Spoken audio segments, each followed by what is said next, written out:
Foram quilômetros de marcha, cortando o chão, fazendo história em cada passada. De um ato solitário, liderado por um deputado extremamente popular, Nicolas Ferreira, o esgrimista das redes sociais, capaz de catalisar milhões de visualizações em vídeos icônicos e que, pelas cidades que passava, contaminava com a sua energia vibrátil a todos que faziam engrossar a corrente de despertares em prol de duas palavras retumbantes: Acorda, Brasil! Para ele e seu séquito, o país tem de sair da paralisia e da mansa aceitação de que há somente uma via, um destino eterno colorido de vermelho, dominado pela tirania punitiva que só tem áreas de compreensão para os que lhe são próximos. Até a chegada na Praça do Cruzeiro, o evento não foi centrado em nenhuma figura política, justamente para não trazer polarizações. Tinham apoiadores do ex-presidente Bolsonaro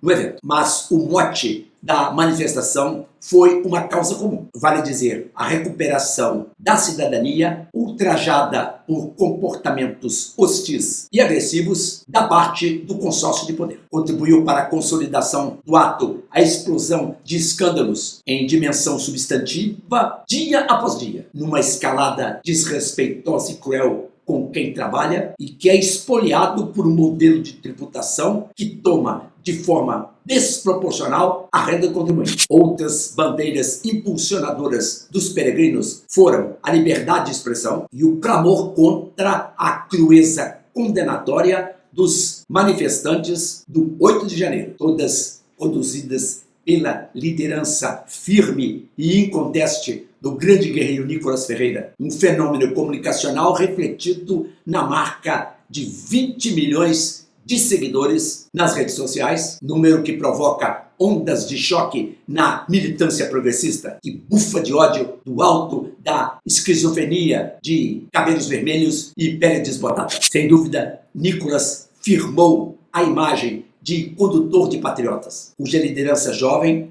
há muito não se vê por aqui nada igual. O evento consagrou seu potencial antecipado pela expressiva votação conseguida para a Câmara Federal em 2022, quando lá chegou com mais de 1.400.000 votos, o mais votado do país. A caminhada se deu de forma calma, mansa, pacífica e sem confronto com as forças da ordem, para renovar o engajamento político e circular a voz das ruas sem revanchismos ou tentativa de tomada do poder pela via heterodoxa, mas apenas acender a luz de que o Brasil acordou.